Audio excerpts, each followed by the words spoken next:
August 15, 1945. The war in Europe had been over for 3 months, but in a small prisoner of war camp outside Harrisburg, Pennsylvania, the consequences of that war were still unfolding in unexpected ways.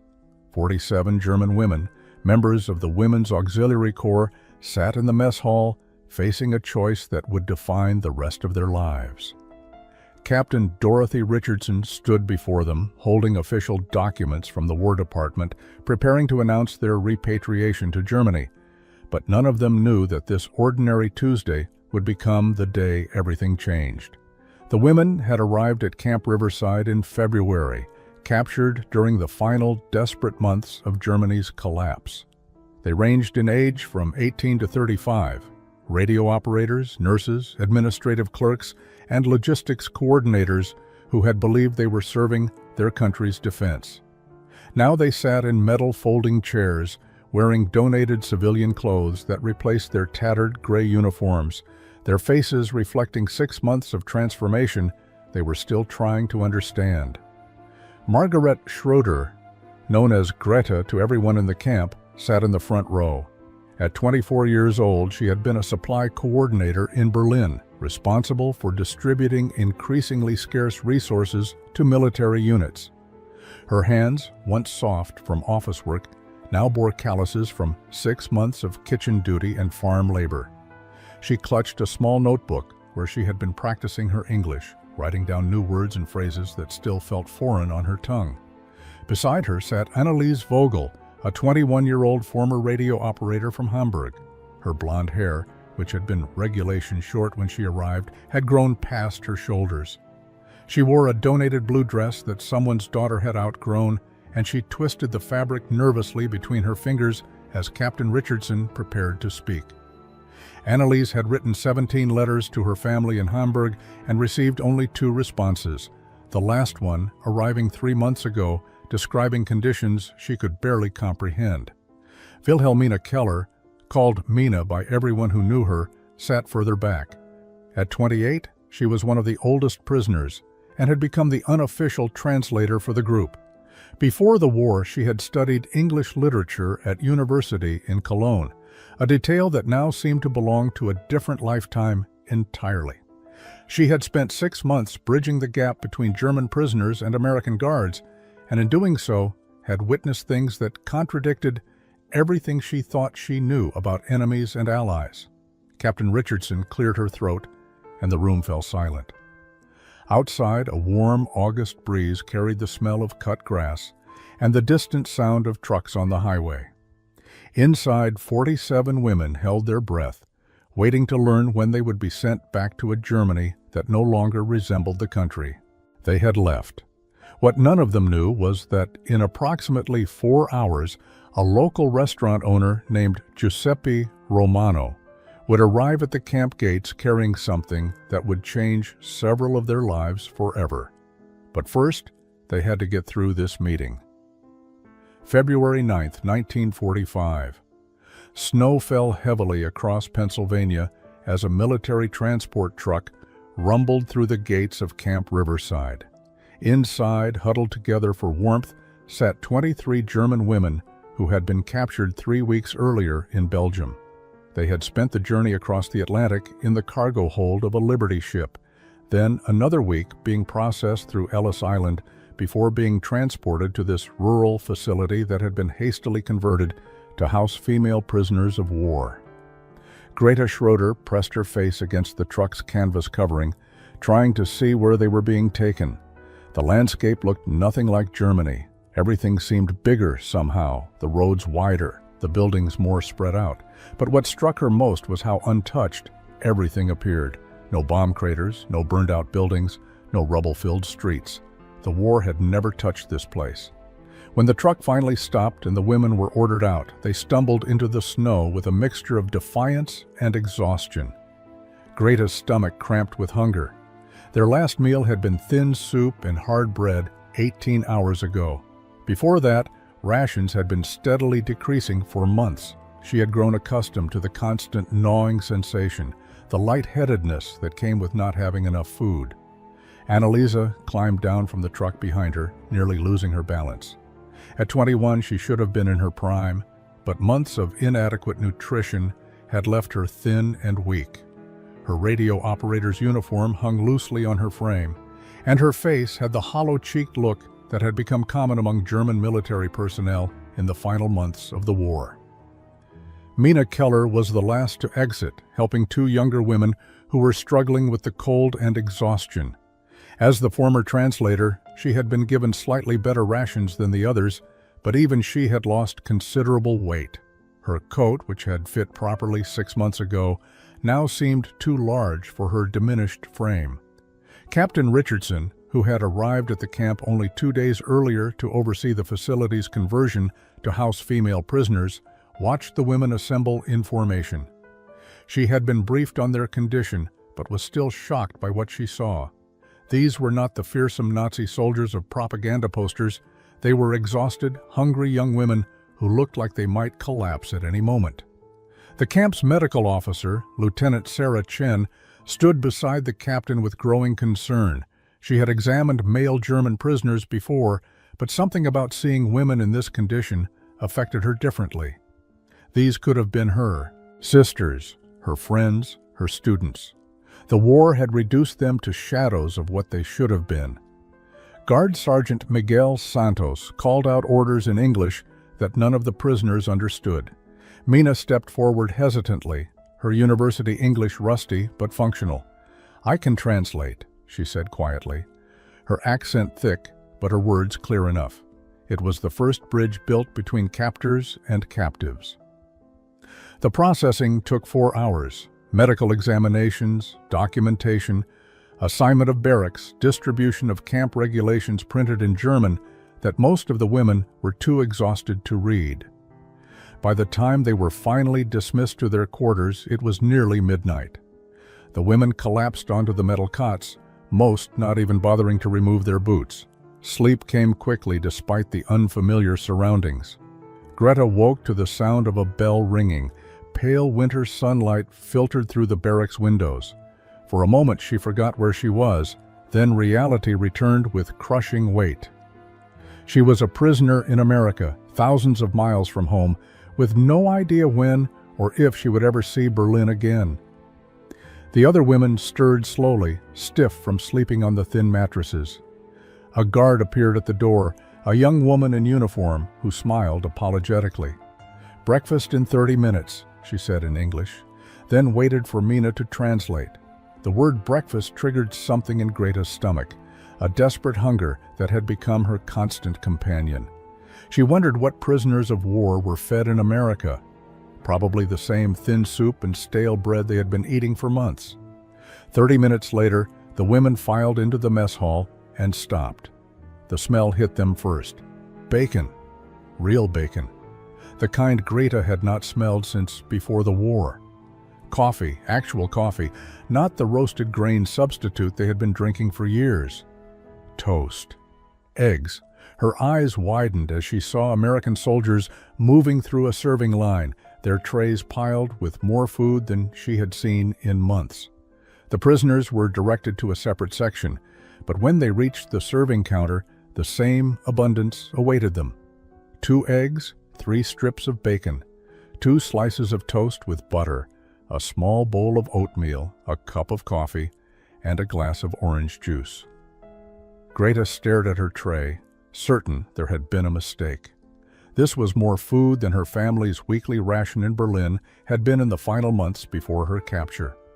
Annalisa stood frozen, her tray trembling in her hands. Tears began streaming down her face. Behind her, another woman started crying, then another. Within moments, half the prisoners were weeping at the sight of a simple American breakfast. Mina translated quietly for the confused guards. They have not seen this much food in a very long time. Greta carried her tray to a table, but could not bring herself to eat. She kept thinking about her mother and sister in Berlin, about the neighbors who had been surviving on potato peels and hope. Greta stared at the eggs congealing on her plate, and her mind drifted back to Berlin in the winter of 1943. She remembered the morning Her mother had divided a single potato among 4 people for breakfast, carefully cutting it so each slice was exactly the same size. Her younger sister Katrine, only 14 at the time, had cried not from hunger but from shame, that she wanted more. That was when Greta had volunteered for the Women's Auxiliary Corps, believing that military service would mean she would eat and her family would have one less mouth to feed. The rations had been better at first. Real bread, sometimes meat, vegetables that actually had substance. But as the war dragged on and Allied bombing intensified, even military rations had dwindled. By the time of her capture, her daily allocation had been reduced to a piece of dark bread barely larger than her palm, a cup of weak soup, and occasionally a small piece of cheese or a withered potato. Annaliese's memories of Hamburg were similar, but somehow worse. She remembered the night her apartment building had been destroyed in a bombing raid, how she and her mother had spent 3 days in a shelter with no food at all. When they finally emerged, the Red Cross had distributed thin soup that tasted like hot water with a rumor of vegetables. People had fought over the distribution, desperate and animal-like in their hunger.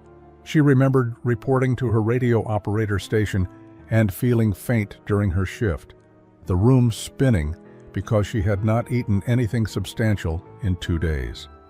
Her commanding officer had noticed and shared half of his own ration with her, a gesture that had probably saved her from collapsing. He had been killed 2 weeks later when the communications building took a direct hit. She had survived only because she had been running an errand at the time. Mina's experience in Cologne had been different, but equally devastating. As a university-educated woman from a middle-class family, she had watched the slow erosion of civilization through the lens of food. First, restaurants closed. Then cafes stopped serving real coffee, bakeries ran out of white flour, then any flour. Markets that had once overflowed with produce stood empty except for the occasional delivery of turnips or beets. She remembered her father, a professor of literature, trading his beloved books for food on the black market. First editions of Goethe and Schiller exchanged for a loaf of bread or a few eggs. The shame in his eyes had been worse than the hunger. He had died during the winter of 1944, and Mina had always believed it was as much from heartbreak as from malnutrition. Now she sat in an American prison camp, staring at more food than her father had seen in the last year of his life. 3 weeks into their captivity, the camp administrators made a decision that would change everything. The prisoners needed work assignments, both to keep them occupied and to contribute to the camp's operations. Mina, with her English skills, was assigned to help in the kitchen under the supervision of Sergeant James Washington, a 42-year-old career soldier from Georgia who had been cooking for the Army for nearly 20 years. Mina approached the kitchen with trepidation that first morning. She expected to find carefully rationed supplies, portions measured out with precision, the kind of scarcity management she had witnessed in every German military facility. Instead, she walked into a storage room that made her stop breathing. Sacks of flour stacked to the ceiling, crates of potatoes, boxes of canned goods, containers of sugar, salt, cooking oil, fresh vegetables delivered daily, meat in quantities she could not comprehend. Sergeant Washington noticed her staring. "You okay, miss?" he asked, his southern accent thick, but his tone kind. Mina struggled to find words in English. "This is all for the camp?" she finally managed. "How many soldiers here?" Washington chuckled. "About 200 personnel total, including you ladies. Why?" Mina did calculations in her head. In Berlin, these supplies would have fed 2,000 people for a month, maybe longer. Here, they would be consumed in weeks. She spent that first day in shocked silence, watching Washington and his staff prepare meals with a casual abundance that seemed impossible. They threw away potato peels thick enough to make soup. They used butter as if it were ordinary, not the precious commodity that Germans had been substituting with lard and margarine for years. When Washington cracked a dozen eggs to make scrambled eggs for the guards' breakfast, not measuring or conserving, just cooking, Mina had to excuse herself and step outside. The propaganda made sense now in a terrible way. She had been told that America was suffering, that their economy was collapsing, that their people were starving while their soldiers fought overseas. She had been told that Germany was winning because German efficiency would overcome American excess. But standing in that kitchen, she understood the truth. America was not suffering.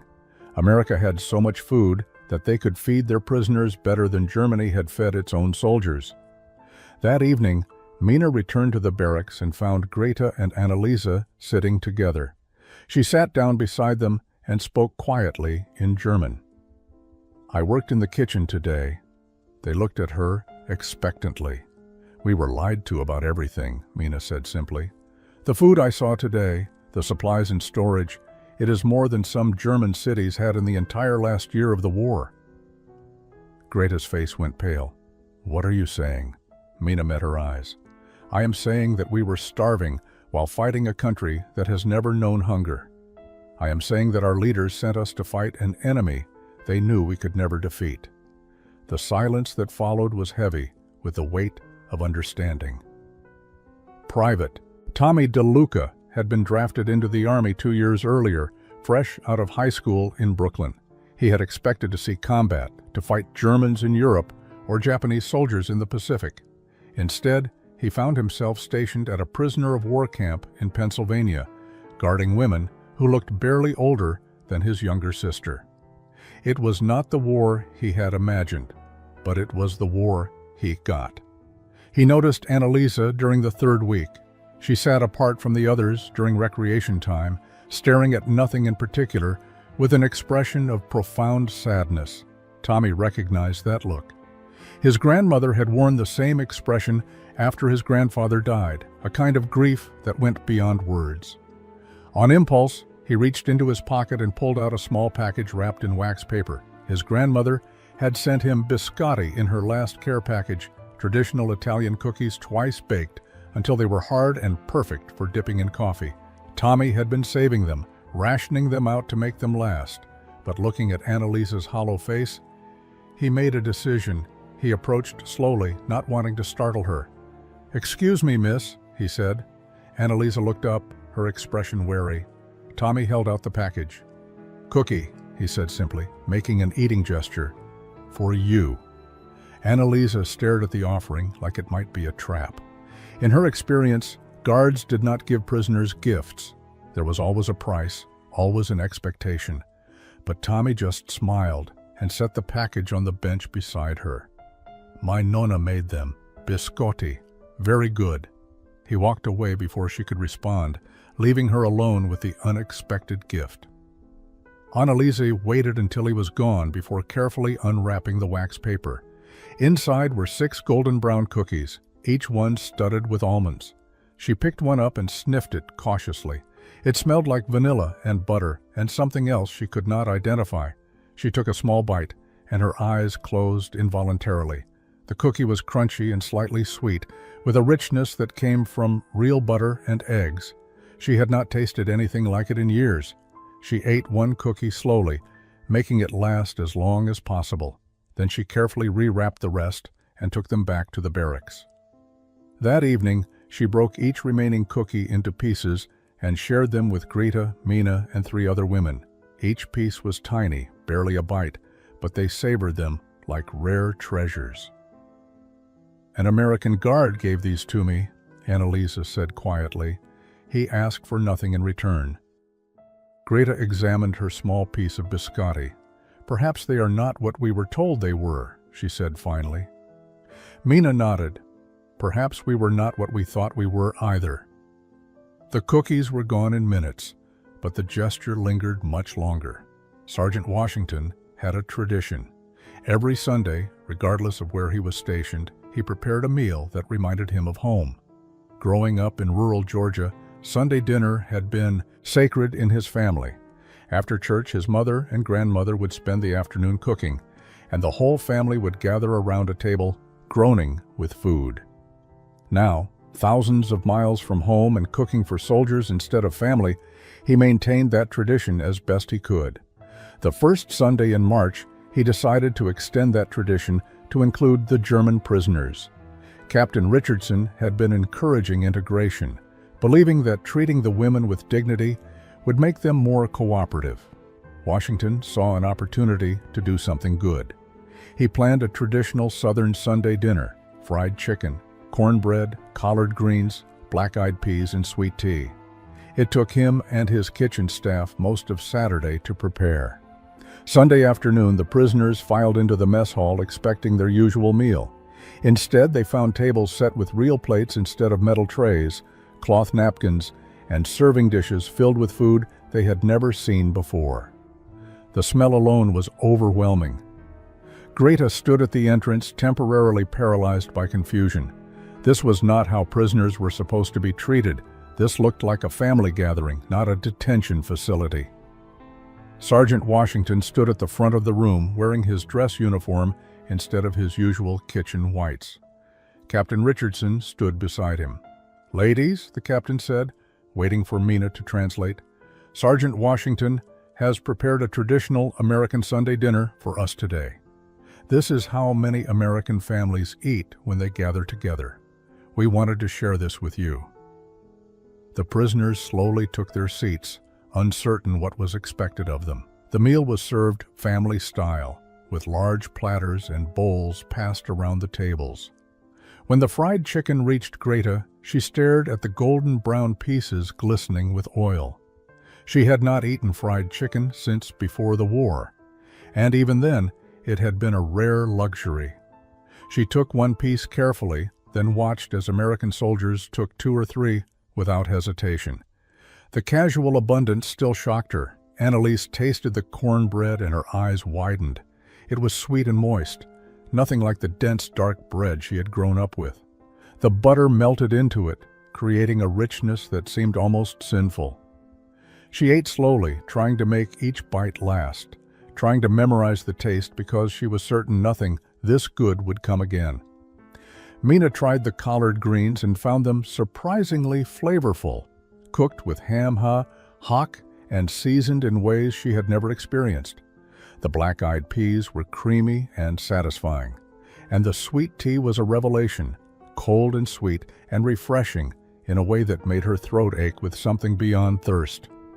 Around the room, the prisoners ate in silence, overwhelmed by the experience. April brought the first batch of mail from Germany.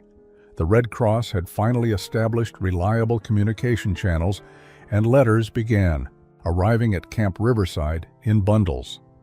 Captain Richardson called the prisoners together to distribute them, warning them gently that the news might be difficult. Of the 47 women now housed at the camp, 32 received letters. 15 heard nothing, and the silence felt worse than bad news. Greta's letter came from her aunt in Munich. Her mother and sister had been alive as of February, living in the basement of their bombed-out apartment building. The letter was brief, written in cramped handwriting on thin paper that felt fragile as tissue. "Your mother asks about you constantly. We have not told her you were captured because we feared it would break her heart. Katrin is working in a factory. We eat once a day, sometimes less. There is no meat, no butter, no sugar. Yesterday we made soup from grass and potato peels. Please pray for us." Greta read the letter 3 times, then folded it carefully and placed it in her pocket. She walked to the mess hall, where dinner preparations were underway. The smell of roasting beef filled the air. Sergeant Washington was preparing pot roast with carrots and potatoes, a hearty American dinner. Greta stood in the doorway watching him work, watching him season the meat generously, watching him peel potatoes and discard the thick peels into the waste bin without a second thought. Those potato peels could have made soup for her family. That single roast could have fed her entire apartment building for days. The disparity was so vast that her mind struggled to encompass it. She was a prisoner eating better than free citizens in her own country. The injustice of it felt suffocating, but she could not determine who the injustice was being done to. Annalise's letter brought worse news.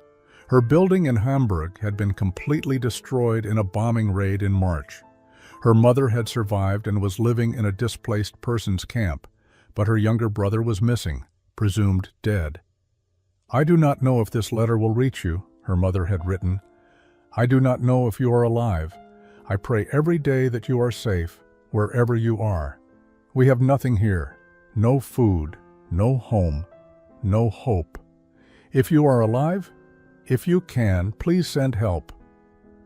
That evening, Annalisa approached Mina with a desperate question. "Can prisoners send packages to Germany?" Mina checked with Captain Richardson, who explained gently that it was not permitted. Prisoners of war could not send supplies to enemy nations, even to their own families. The policy made sense from a military standpoint, but felt unbearably cruel in practice. Annalise returned to her bunk and cried for the first time since her capture. Corporal Rafael Martinez had grown up in El Paso, Texas, in a neighborhood where everyone knew everyone else's business. His mother ran a small grocery store, and he had learned early that food was more than sustenance.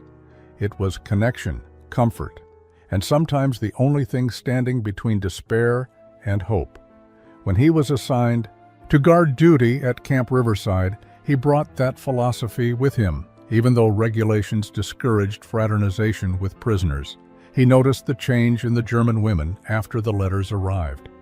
They moved through their daily routines mechanically, their faces reflecting a grief that went beyond homesickness. It was guilt, he realized, guilt that they were eating while their families starved. He understood that feeling.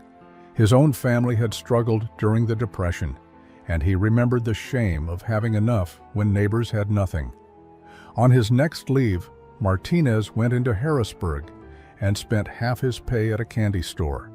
He returned to camp with 24 Hershey bars, the standard American chocolate that soldiers carried overseas and gave to children in liberated towns. He knew he was breaking protocol, but some things mattered more than regulations.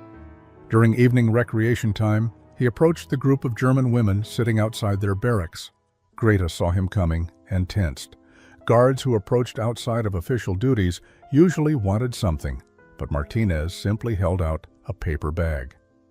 "For you ladies," he said, his Spanish accent coloring his English, "to share." He set the bag down and walked away before anyone could refuse. Greta opened it cautiously and gasped. Inside were chocolate bars, more chocolate than she had seen in 5 years combined.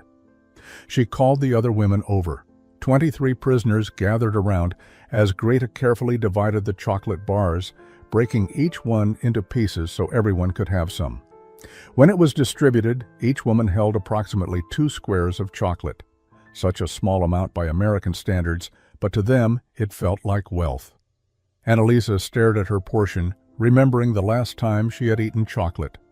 It had been her 19th birthday, 1943, and her mother had traded a week's worth of ration coupons for a small piece of dark chocolate.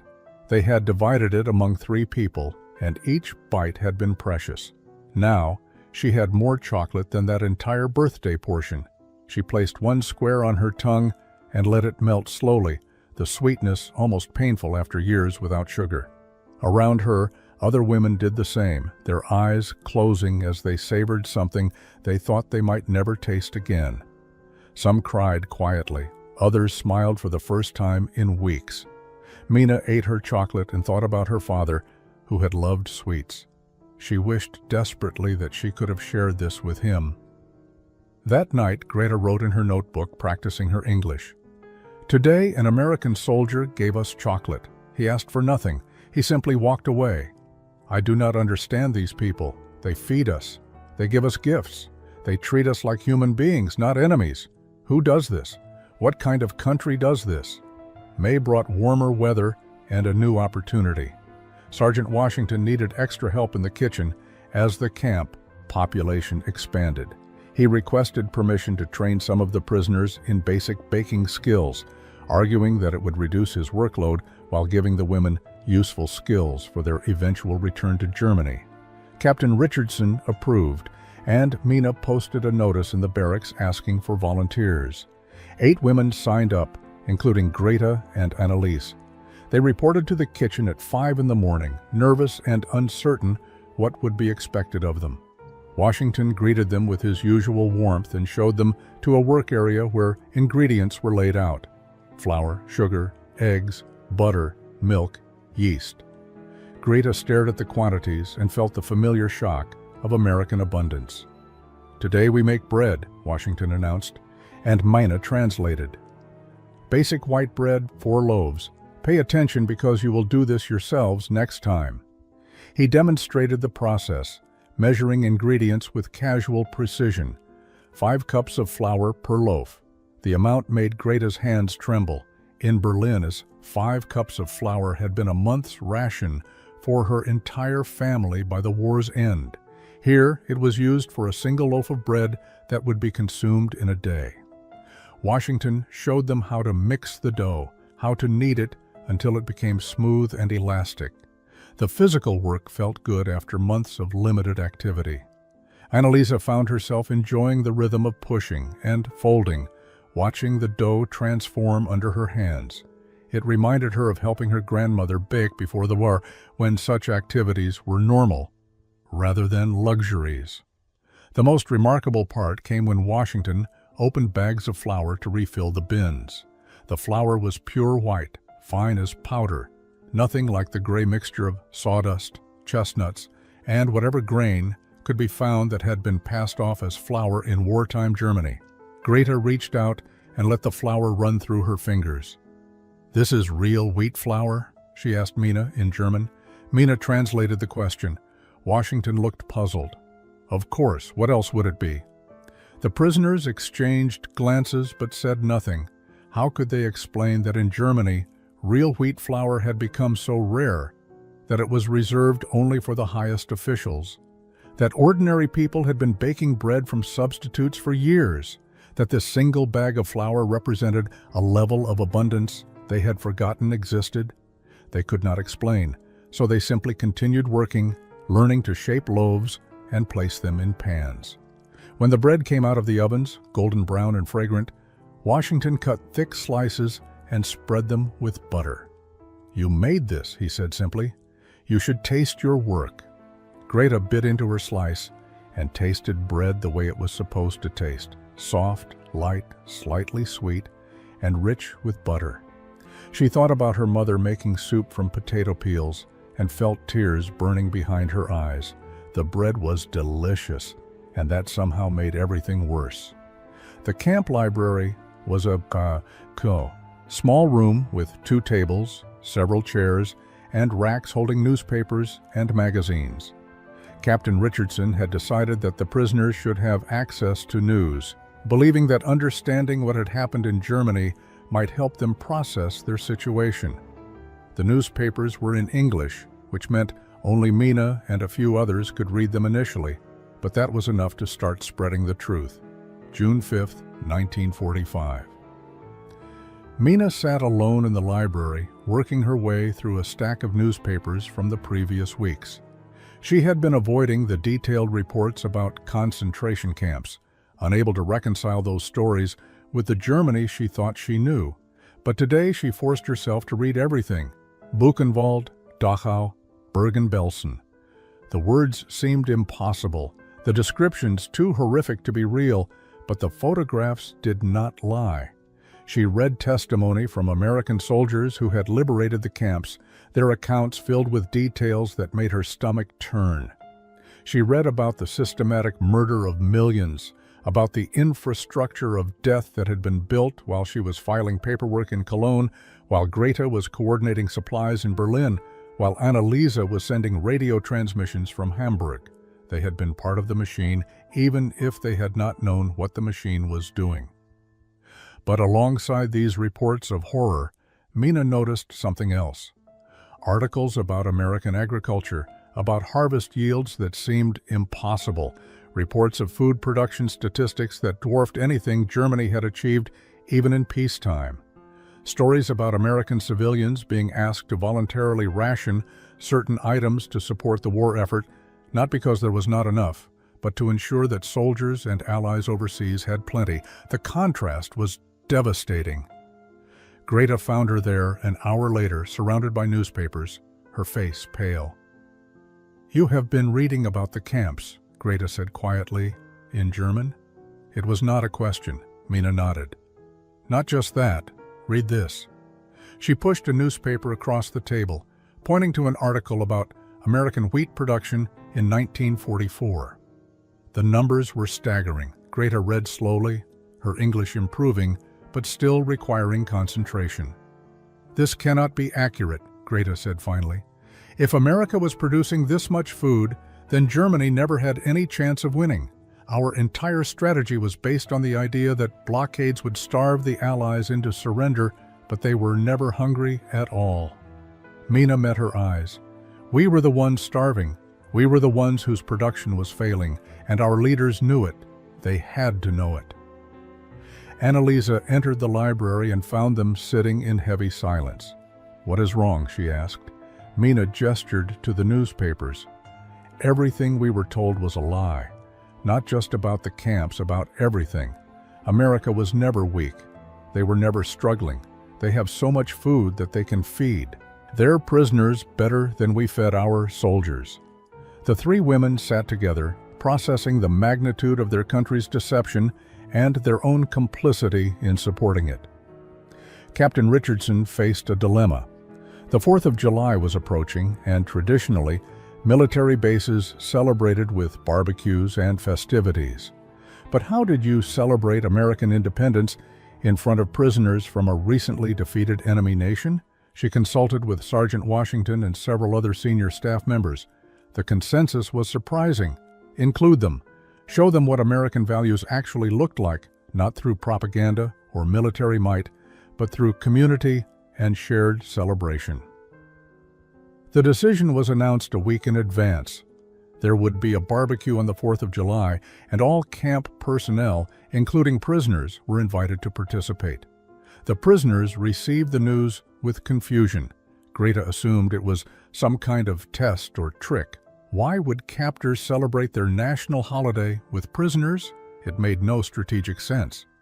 But Mina, who had been reading more about American culture, understood something the others did not.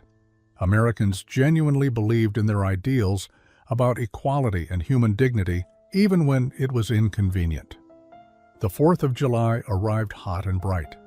In the camp's recreation area, Sergeant Washington and his staff had set up grills and long tables. The smell of cooking meat began drifting across the compound early in the morning. By noon, hamburgers and hot dogs were sizzling on the grills. Corn on the cob was boiling in massive pots, and watermelons sat in tubs of ice water waiting to be sliced. Greta emerged from her barracks with the other prisoners, drawn by the smells and her own curiosity. She had never seen a hamburger before. In Germany, ground meat had been made into different dishes, but this American creation was new. She watched as soldiers built their burgers, stacking meat, cheese, lettuce, tomatoes, onions, and condiments between soft white buns. The casualness with which they built these elaborate sandwiches amazed her. Private Martinez appeared beside her, carrying 2 plates. "Try one," he said, handing her a prepared hamburger. Greta accepted it carefully, studying the construction before taking a bite. The flavors exploded in her mouth. The beef was seasoned and grilled perfectly, the cheese melted and creamy, the vegetables fresh and crisp. It was messy and wonderful, and completely overwhelming. She had not realized food could taste like this, that a simple sandwich could contain such complexity and satisfaction. Annalisa discovered hot dogs and fell in love. The snappy casing, the soft bun, the strange yellow mustard that was nothing like German mustard, but somehow perfect. She ate too, then felt guilty about her enthusiasm until she saw American soldiers eating 3 or 4 without anyone commenting. The abundance was normal here, excess was expected. Mina tried watermelon for the first time and laughed at the simple joy of cold, sweet fruit juice running down her chin. Around her, prisoners and guards mingled, the boundaries between captor and captive blurring over shared food and summer sunshine. August 10, 1945. Giuseppe Romano had been reading about the German prisoners at Camp Riverside in the local newspaper for weeks. The stories had touched something in him, reminding him of his own family's immigrant experience. His parents had come from Sicily in 1907, arriving at Ellis Island with nothing but hope and determination. They had faced prejudice and suspicion, but America had given them opportunity. Now, at 62 years old, Giuseppe owned the most successful Italian restaurant in Harrisburg. He had been thinking about those German women for days, young, far from home, caught up in a war they probably never fully understood. He knew what it felt like to be viewed with suspicion because of where you came from. During the First World War, his family had faced hostility for being Italian. Now, decades later, he wondered if he could offer these women a small gesture of welcome, the same kind of welcome America had eventually given his family. Giuseppe made his decision on a Tuesday morning. He would bring food to the camp, not just any food, but something special, something that represented the abundance and generosity he believed America stood for. He spent the morning in his kitchen preparing his grandmother's meatball recipe: ground beef, ground pork, breadcrumbs, eggs, Parmesan cheese, fresh basil, garlic. He formed the meatballs carefully, each one the size of a small fist, then simmered them in his signature marinara sauce for 3 hours. By noon, he had 40 meatball sub sandwiches prepared. Each sandwich contained 4 large meatballs, covered in sauce and melted mozzarella cheese, served on a crusty Italian roll that was nearly 12 inches long. He packed them carefully in wooden crates, keeping them warm, then loaded them into his delivery truck and drove to Camp Riverside. At the gate, he explained his mission to the confused guards, who eventually called Captain Richardson. The captain came to the gate, suspicious but intrigued. Giuseppe explained in his accented English that he wanted to give the prisoners a taste of Italian-American food, to show them that America was a place where immigrants could thrive and contribute. Richardson was moved by the gesture and approved it immediately. Within an hour, the prisoners were called to an unexpected assembly in the mess hall. Greta entered the hall and stopped. On the tables were wooden crates, and the smell coming from them was extraordinary: rich tomato sauce, garlic, cheese, and something meaty and wonderful. Giuseppe stood at the front with Captain Richardson, looking nervous but determined. Through Mina's translation, he explained who he was and why he had come. "My family came to America with nothing," he said. "This country gave us a chance. I want to give you the same welcome my family received. This is food from my restaurant. I hope you enjoy it." The crates were opened, and the prisoners stared in disbelief. The sandwiches were enormous, each one bigger than any meal they had seen in years. Greta accepted one and held it with both hands, studying its construction. 4 massive meatballs, each one alone, would have been a meal in wartime Germany. The sauce, rich and aromatic. The cheese, melted and indulgent. The bread soft inside with a crispy crust. The whole sandwich must have weighed over a pound. She took a bite and had to close her eyes. The flavors were intense and layered. The meatballs were tender and perfectly seasoned, the sauce sweet and savory simultaneously, the cheese adding richness that seemed almost excessive. It was the most delicious thing she had ever tasted, and that realization broke something inside her. She set the sandwich down and began crying, deep sobs that shook her entire body. Around her, other women were doing the same, overwhelmed by the generosity and the stark reminder of everything they had lost and everything they were discovering about this strange country. That evening, Greta sat on her bunk, unable to sleep. The meatball sandwich had affected her more profoundly than she could explain to the others. It was not just the food itself, though that had been remarkable. It was what the food represented. Giuseppe Romano had spent his own money and his own time to bring food to enemy prisoners. Not because he had to, not because anyone ordered him to, but because he believed it was right. This kind of generosity seemed impossible in the Germany she knew. She thought about her mother and sister in Berlin, eating soup made from grass and potato peels. She thought about the daily rations at Camp Riverside, each meal containing more food than her family saw in a week. She thought about Sergeant Washington teaching them to bake with pure white flour. She thought about Private Martinez sharing chocolate. She thought about Giuseppe's enormous sandwiches given freely to women whose country had just tried to destroy his adopted homeland. The contradiction was unbearable. Germany had sent her to war claiming moral superiority, claiming they were defending civilization, claiming they were the bulwark against chaos. But here, in enemy captivity, she had experienced more genuine human kindness than she had known in years. The Americans fed her, taught her, treated her with dignity, and asked nothing in return. How was this possible? How had everything she believed been so completely wrong? Greta pulled out her notebook and began writing in German, trying to process her thoughts. "I cannot return to Germany," she wrote, "not because I do not love my mother and sister, not because I do not feel guilt about eating while they starve, but because returning would mean leaving behind something precious I have discovered here. These Americans have shown me that the world does not have to be about scarcity and fear. They have shown me that former enemies can become friends, that abundance can be shared, that kindness is not weakness." She paused, her hand trembling. What she was contemplating was unprecedented, possibly impossible, but she had to try. "Tomorrow, I will speak to Captain Richardson. I will ask if there is any way to remain in America, to build a new life here. Not as a prisoner, but as someone who has learned what it means to be treated with human dignity. My family will not understand. Germany will view me as a traitor. But I cannot unknow what I now know about the world and about myself." Mina found her still writing hours later. "You are not sleeping," Mina observed in German. Greta looked up, her eyes red. "I am making a decision that will change everything," she said quietly. "I am going to ask to stay in America." Mina sat down slowly. She had been having similar thoughts but had not dared voice them. "I have been thinking the same thing," she admitted. "Is that wrong? Is that betraying our families?" Greta shook her head.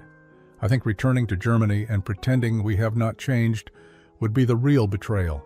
We cannot unknow what we have learned here.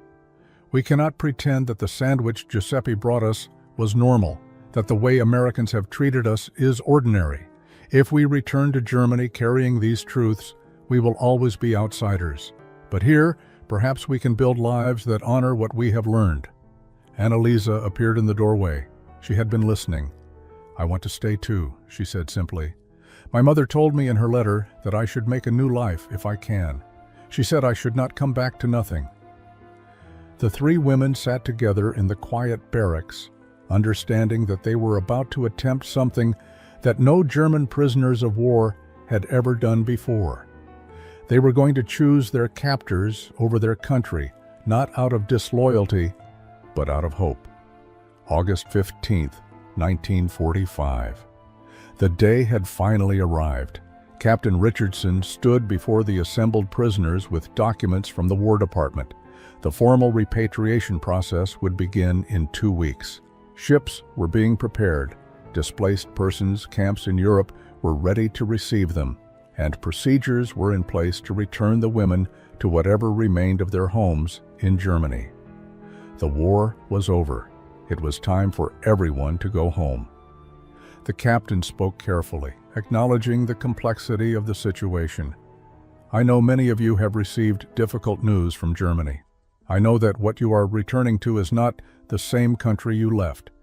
The War Department has established support services to help you transition. You will not be abandoned."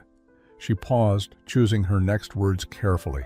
"However, if any of you have concerns about your repatriation, my door is open. We are prepared to listen." It was the opening Greta had been waiting for. She stood slowly, her heart pounding. "Captain Richardson, may I speak?" Permission was granted. Greta took a deep breath and switched to English, wanting to make sure there was no misunderstanding. "Captain, some of us have been discussing our situation. We understand that repatriation is required, but we wish to ask if there are other possibilities." The room became completely silent. Every prisoner, every guard, everyone present seemed to stop breathing. Captain Richardson had anticipated this moment. The camp administrators had noticed the changes in the prisoners, the growing attachment to American routines and values, the increasing reluctance to discuss their eventual return to Germany. "What kind of possibilities are you referring to, Fräulein Schroeder?" she asked carefully. Greta straightened her shoulders, gathering courage. "The possibility of remaining in America, not as prisoners but as immigrants, as people who wish to build new lives here." The shock was immediate and widespread. Some prisoners gasped. Guards exchanged confused glances. Captain Richardson remained carefully neutral. "That is a significant request. Do you speak only for yourself?" Greta looked around the room. Mina stood up, then Annalisa, then 12 other women, each one rising slowly to stand in solidarity. 15 women total, nearly 1/3 of the camp's population, declaring their desire to stay with their former enemies rather than return to their homeland. Captain Richardson felt the weight of history in that moment. She was witnessing something unprecedented, something that would require careful handling and communication with her superiors. "Ladies, I understand this request, but you must understand the implications. Legally, you are still classified as prisoners of war. The Geneva Convention requires your repatriation. What you are asking for would require special dispensation from the War Department, possibly from the State Department, maybe even from the President himself. This is not a simple matter." Greta nodded, having expected this response. "We understand, Captain, but we must try. We have learned things here that we cannot unlearn. We have experienced kindness that we cannot forget. And we have discovered that home is not just where you were born, but where you choose to build a life that reflects your values. America has shown us values we want to live by." The War Department's response arrived 1 week later. It was characteristically bureaucratic, but surprisingly flexible. Prisoners who wished immediate repatriation would be processed within 2 weeks. Those requesting to remain could be reclassified as displaced persons and would be eligible to apply for immigration status. However, they would need sponsors, employment, and housing. The camp could not continue to support them indefinitely. It was an opportunity, but not a guarantee. Captain Richardson called another assembly to announce the decision. Of the 15 women who had requested to stay, 3 decided the uncertainty was too great. They would return to Germany and face whatever they found there. 12 remained committed, including Greta, Mina, and Annalisa. The 35 women choosing repatriation had mixed feelings. Some were relieved to return home. Others felt they were abandoning something precious, but believed duty required them to help rebuild Germany. Sergeant Washington proposed a farewell dinner for those departing. Not a military meal, but something special that would honor both groups and what they had experienced together over the past 6 months.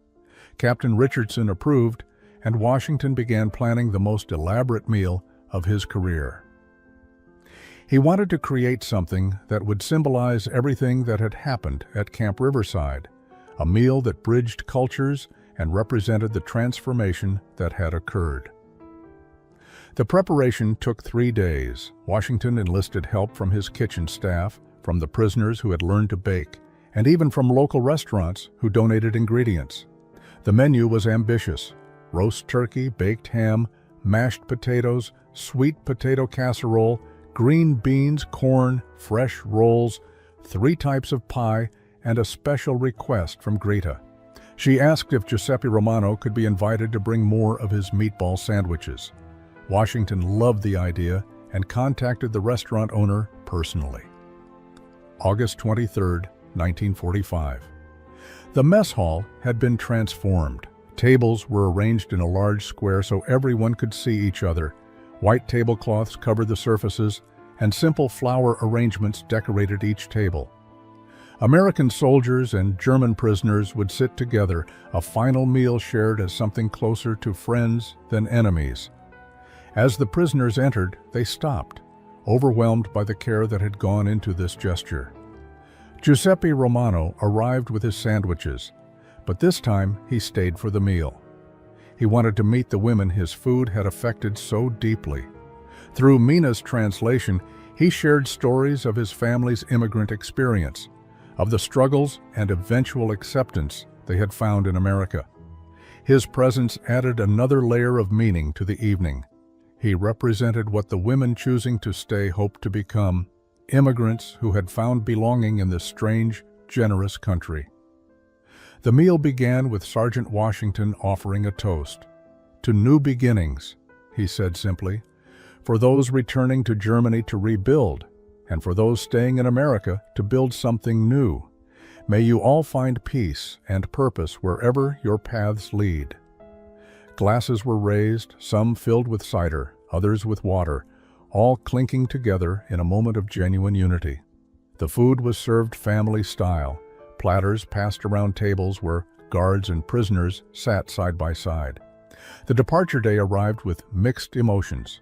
September 1st, 1945. Transport trucks waited outside the camp gates, ready to take 35 women to the port in Philadelphia, where ships bound for Europe were loading displaced persons and repatriated prisoners. The women who were leaving had packed their few belongings, mostly donated clothes and small mementos from their time at Camp Riverside.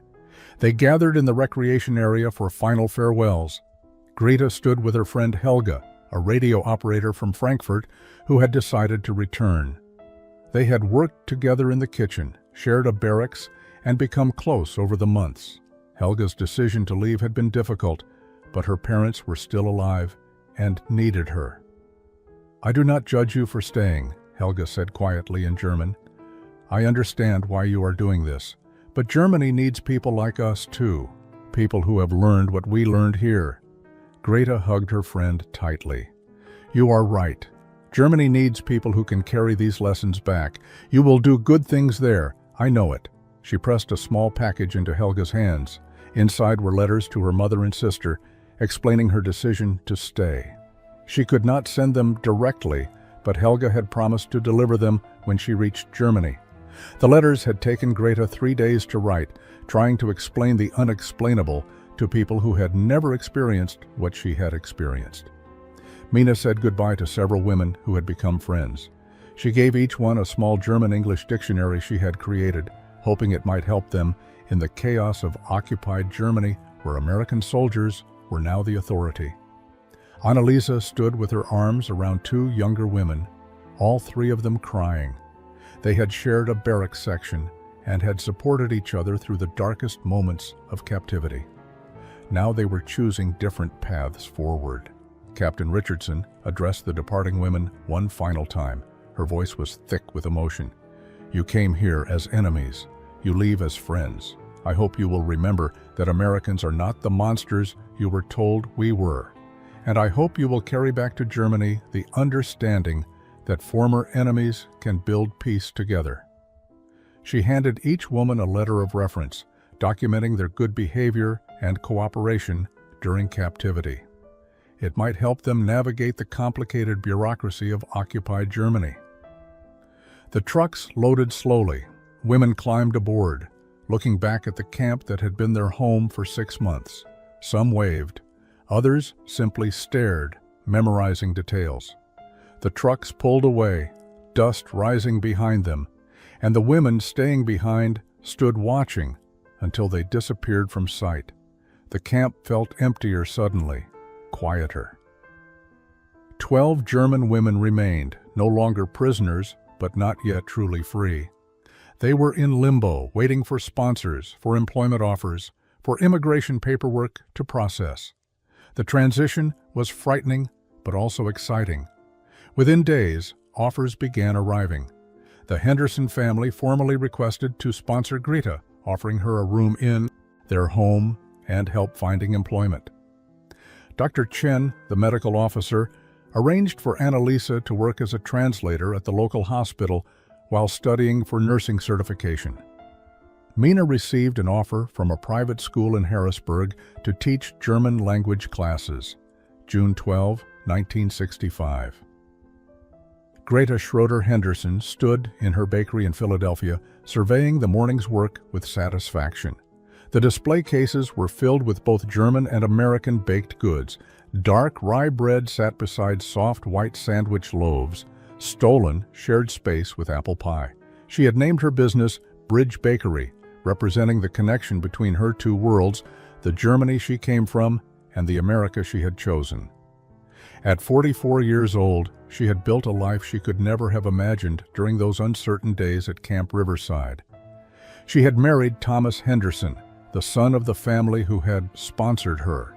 They had 3 children who spoke both English and German, who understood that their mother's story was complicated, but ultimately about hope and transformation.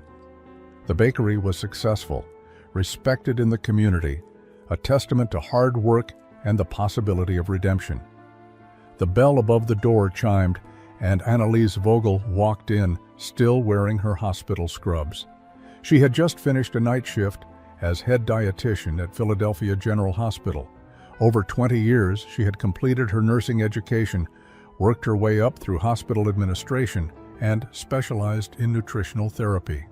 She had never married, dedicating herself instead to healing others as a way of making amends for the past. She and Greta had remained close friends, their bond forged in shared experience that few others could understand. "Coffee?" Greta asked, already pouring.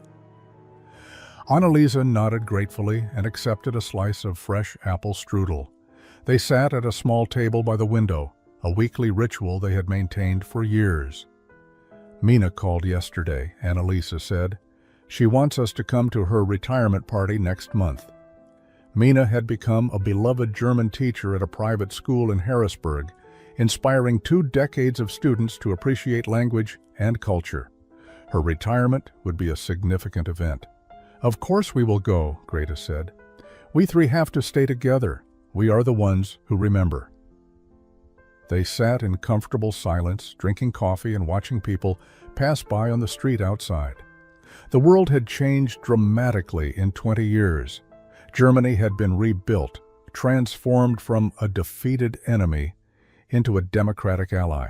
The relationship between America and Germany had evolved from occupation to partnership.